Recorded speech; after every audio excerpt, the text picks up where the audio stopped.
dear students. So this is the second video of life process chapter.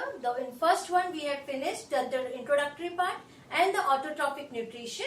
Now the second video it consists of the heterotrophic nutrition. What exactly this means? This means the organisms which are not able to produce their own food, which are not able to prepare their own food, they are called the heterotrophic. They have to depend upon others. There are different types of heterotrophic nutrition such as holozoic, saprophytic, parasitic and mutualistic. This one is also called as symbiotic association. Now the first one is a holozoic nutrition. What it means? The animals which obtain their food nourishment by ingesting the whole food through their mouth by the process of ingestion. Now depending upon the type of food they take, they are further divided into three types.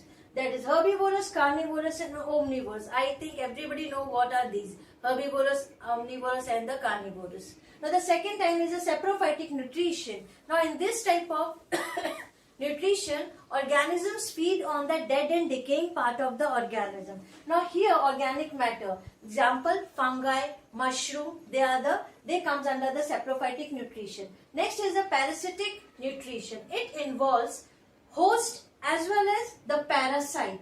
Means the parasite they feed upon the other organism. Example cuscuta, that is the example of the plants. In Hindi we call this plant the amar bel. I think you have heard that one. And the next one example, that is a roundworm. This live in the intestine of the human being. So these are the examples of the parasitic nutrition. Last one is a mutualistic or symbiotic association. Now here what happened, two organisms mutually depend upon each other for the survival. The best example for this one is the lichen. All about the heterotrophic nutrition and their types. Now the nutrition in the case of unicellular organism. In our first lecture we have already discussed about the unicellular and multicellular, what they are. As we are the examples of the multicellular organism, and the unicellular organism example is the amoeba, paramecium. So here we will study about the nutrition in unicellular organism. Especially we have taken the example of amoeba, and the same thing they have given in your textbook also. Now here how this nutrition takes place in steps. The first one, that is the formation of pseudopodia. I think everybody know what is pseudopodia. That is a false foot. So that the amoeba used. Now here you can see the first one, amoeba of any shape. Food particle is here. Now as soon as the amoeba sense the food particle, they start making the pseudopodia around that food particle to engulf. So formation of pseudopodia is the first step of the nutrition. Now second is the ingestion or the formation of the food vacuole. How? After formation of the pseudopodia, the amoeba engulf the food particle and that will come inside the body. Now here that will form the food vacuole. You can see this one and the food particle inside that one vacuole. Now around the food vacuole on the surface they have the enzyme, lysosome enzymes are present. So that is the third step, that is the digestion. So when the food particles form the food vacuole, inside that one the surface they have the enzyme, they start digesting the food particle. Now here after the digestion means the lysosome enzymes helps in the digestion. The digested part will distributed in the cytoplasm. You can see here, and the undigested material that will moves out from the body. That is the last step. You can see egestion. The undigested material will move out. Now here if they ask nutrition in unicellular organism, explain with steps or the diagram. So you can write these four steps. First is the formation of pseudopodia. Next one is the ingestion, that is formation of food vacuole. Then digestion and then the egestion. Assimilation I have included here only. Means after the digestion, the digested part will be distributed in the cytoplasm. So this is all about the nutrition in unicellular organism, and the diagrams they have given in the textbook also. Those diagrams also you can draw. This question usually in the board they ask for 3 marks. If they ask for 5 marks, then it should be the subparts A, B, C. So you have to write all the steps as well as the diagram. Fine. Now in the case of amoeba, this one, but in the case of paramecium, as that is having the specific shape. So what happened, as soon as the paramecium sense any food particle, they move at that place with the help of the cilia. They have the thread-like structure, hair-like structure all over the body for the movement. So they move near the food particle and then they engulf this one. So this is only the main difference between the amoeba and the paramecium.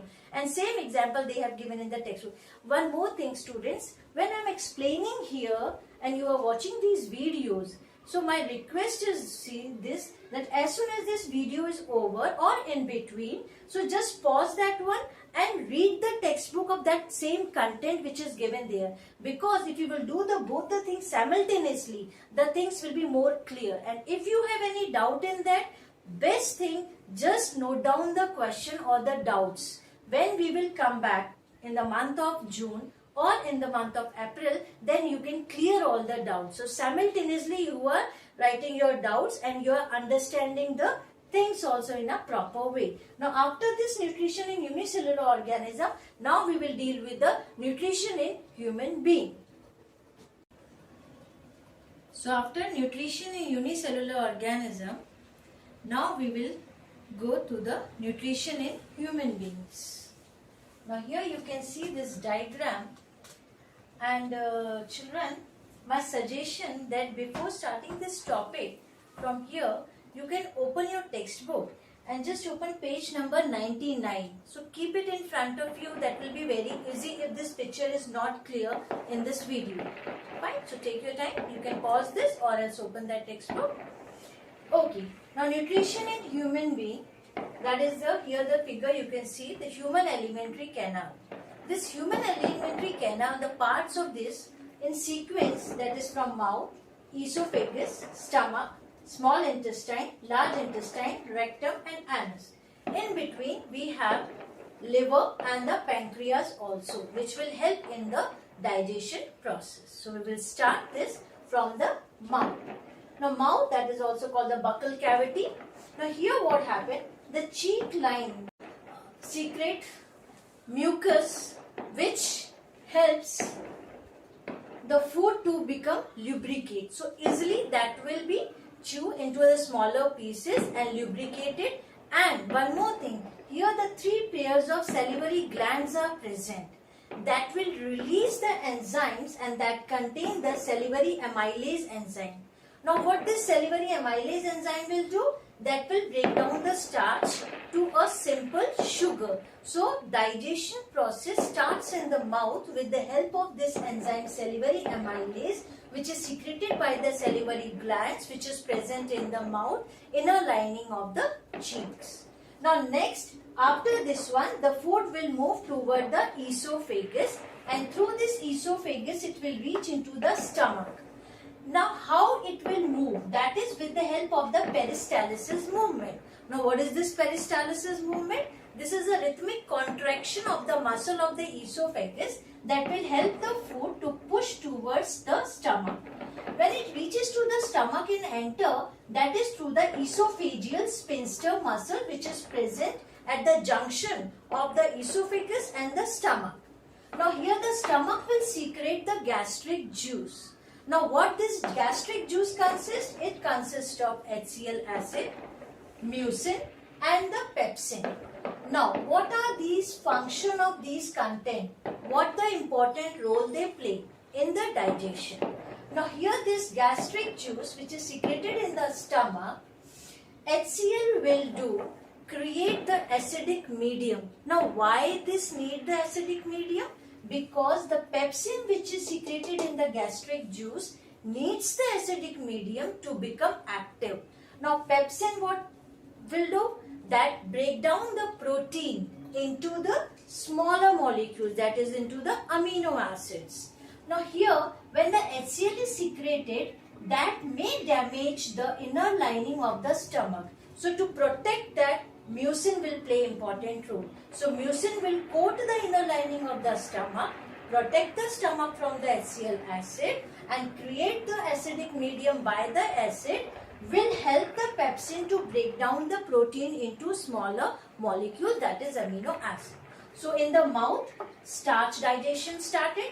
In the gastric juice, that is in the stomach, with the help of gastric juice, the digestion of the protein started. Now here at this portion, now when the food further moves or pushes into the small intestine, Now small intestine consists of first of all the three zones, that is the duodenum, jejunum and ileum. Duodenum is the part which is upper one, that is from the stomach it will go. Jejunum middle part and ileum is the last part which is connected with the large intestine.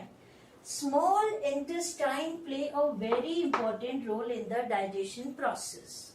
Why? Because here the secretion from the two glands will be added. Now as soon as the food pushes from the stomach, it enters into the duodenum, the first part of the small intestine. Here the bile juice will be added. Now bile juice secreted by the liver, stored in the gallbladder, and when it is required, it comes out from gallbladder and mix in the food. Now here, what is the function of the bile juice? Bile juice will do first function, that is break down of the larger fat globules into the smaller droplets.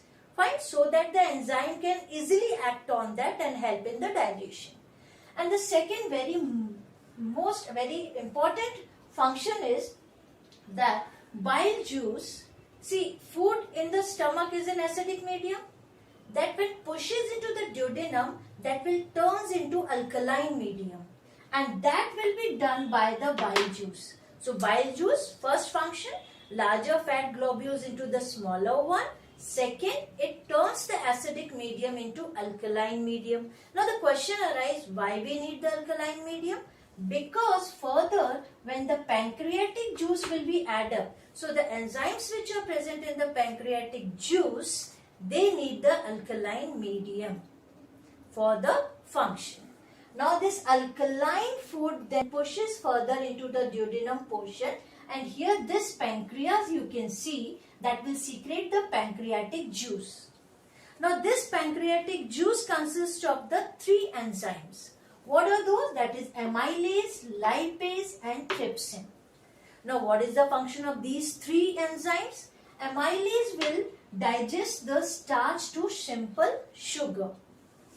Lipase will digest fats to fatty acid and glycerol. And the last one, trypsin, will digest protein to smaller particle, that is the amino acids.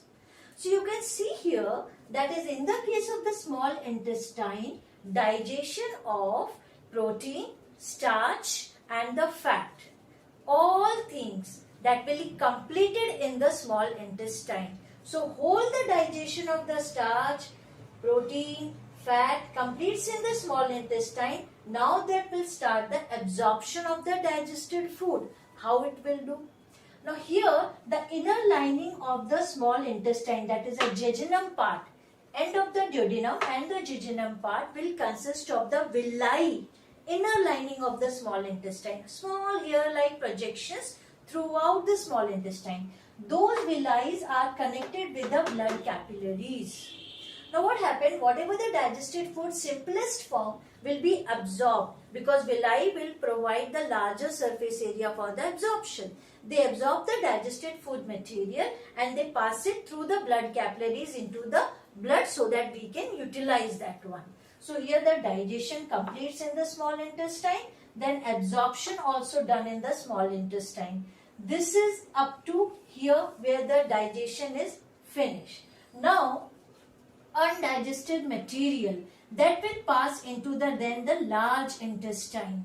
Here you can see the large intestine. Here also one more very important function of this one, that large intestine absorb the water and dissolve salts which are not absorbed here. In the last, they absorb. They don't want to waste anything whatever we have taken the food. So they absorb the water and dissolve salt. One more thing, the bacteria which are present in the large intestine, they do once again break down the larger undigested material to the smaller one, and that helps in the formation of or the production of few vitamins. The example is vitamin K. You know vitamin K helps in the blood clotting.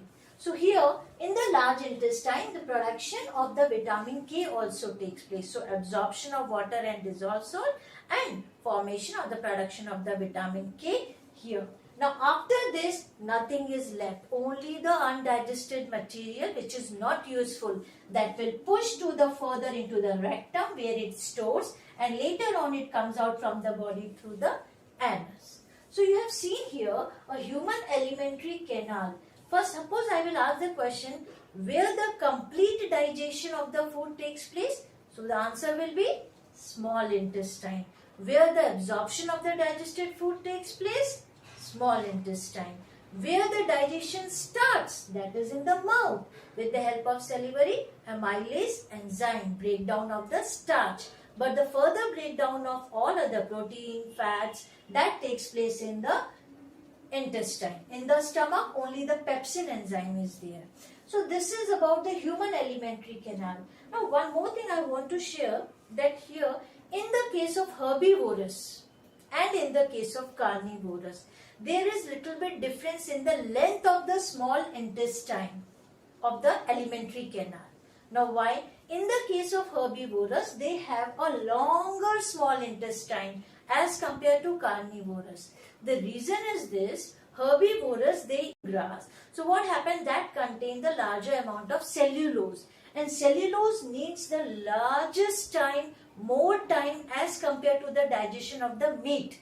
That's why in the case of herbivorous, small intestine is longer as compared to the carnivorous, which consumes the meat, because meat digestion takes a lesser time as compared to the cellulose digestion. Fine. So this is all about the nutrition in human being and the alimentary canal. Now here, how in the board they ask the question. Sometimes they ask the question, what are the components of the gastric juice and their function?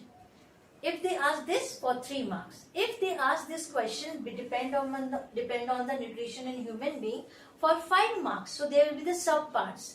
Subparts how? First, what are the components of gastric juice? What are the enzymes which is present in the pancreatic juice?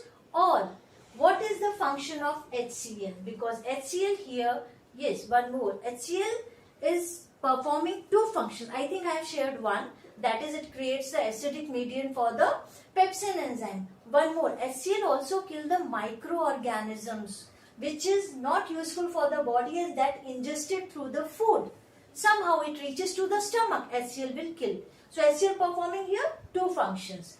The bile juice performing here 2 functions. What is? Breakdown of the larger fat globules to smaller and acidic to alkaline. So this is all in a sequence. Now here they never ask in the board exam, write the full human alimentary canal in sequence or digestive, explain digestive system of the human being.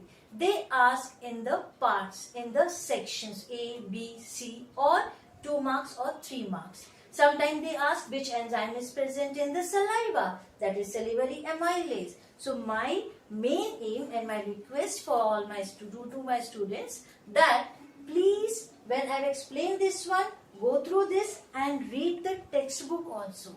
So when you will read, when you will go through this video, you can easily correlate and understand the things. Very minute thing. They never ask lengthy question depend upon this.